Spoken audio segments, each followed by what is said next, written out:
Taurus, welcome to your reading for the week of February 8th. It's actually a very straightforward week for you, which happens to you a lot. I think you're like one of the only signs that this actually happens to quite frequently. But you start off with the Seven of Clubs. Seven of Clubs, I think well, first off, I think it's going to be a very creative week where a lot of you are doing some, more creative things, even if that doesn't involve money. And just looking at your cards here, I think, a lot of you might be kind of just expressing your creativity in a lot of ways. But the Seven of Clubs is all about creativity and all about it is a successful card as well. But if you notice, it's a seven, so it's an odd number. And like I say, if the cards had feelings, sevens would want to be eights, or they'd even want to be a six. It wouldn't matter if they went up or down. They just want to be an even number. They want to be stable. So a lot of times this can come in and say that you're kind of like on your way to something successful, but you're allowing something to get in the way, usually like fears or even old beliefs and things. With sevens, my feeling on sevens is that they're all old beliefs that are holding us back. And I would say that if you were to go to maybe some other people who read playing cards, which there are many, but they might not agree with that. They might just say that they're new fears or fears that you have. But I always think of sevens as old fears, as in old things holding you back, old things that even people maybe said to you in the past. Clubs cards are about communication. So maybe if somebody told you you're thinking about doing something like launching an idea you had or something along those lines, and somebody told you that they thought it was stupid, like even if that was like 100 years ago, it's still affecting you today, and that's a Seven of Clubs. But you can get some like really great success under this card.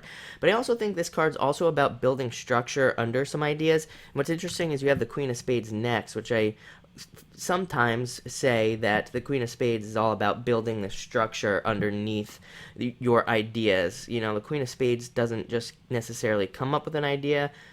She really kind of builds it from the ground up, and she really kind of focuses on all the little like things that need to go into it.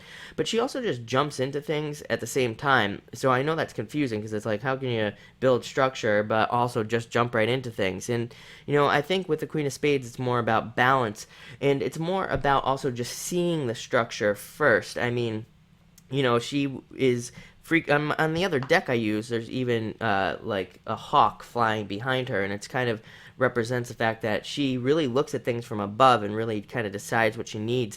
But at the same time, she will just jump right into things without knowing kind of what's on the other side. But she usually has a good idea of structure, so I think that's going to be important for you this week.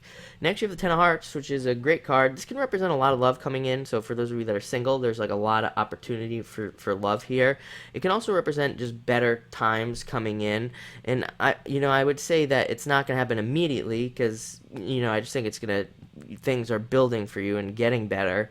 But I think also with tens, I always say tens require work. While they're pretty much some of the best cards in the deck as far as like positivity goes, I also think that tens require you to do something to kind of bring that positivity in. So working harder, overcoming some of these fears, and starting your businesses or whatever it is that you're trying to do here. Could even be starting relationships, and maybe some of you have fears around that, but your life will be significantly better after you start with this Ten of Hearts. And next you have the Queen of Hearts. It's interesting because the Queen of Hearts normally represents a female water sign, but every time I get the Queen of Hearts, I immediately think of Taurus. I really can't explain it, but I always think of Taurus with this card. So to me, this really does represent you, even though you would really be represented by Diamonds card, like the Queen of Diamonds. To me, the Queen of Hearts always represents Taurus. Like I said, I can't really pinpoint it, but I think this is you coming up this week. And I like when people come up in their own reading as their own sign, because it kind of puts you into a position of strength. It really says that you'll be kind of doing what you need to do this week to get things done. On the flip side here, if you were to receive advice from your mother or somebody you consider a mother, definitely listen to that advice. The Queen of Hearts says that you need to be listening to your mother this week with this card.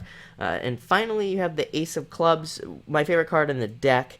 I think a lot of you are learning something new, and I always, I would say with this Ace of Clubs, you've probably been learning something new because your brain, this card represents your brain, and it's already pretty big. So like it kind of represents art already learning something new, but this kind of can bring a lot of abundance and things. So if you're learning a new skill or even just learning things to improve your work or whatever, this can really pay off for you big time. And if you remember, this was a huge theme for my 2016 readings, for the year ahead readings, and that, if you kind of spent the time learning new things, that you would be kind of miles and miles ahead of everybody else this year with earning potential and all sorts of things. So definitely, if you're not learning something new, learn something new. It'll pay off big time. But I think a lot of you already are kind of getting into something new here with this card. So looks like a really great week. Definitely enjoy it.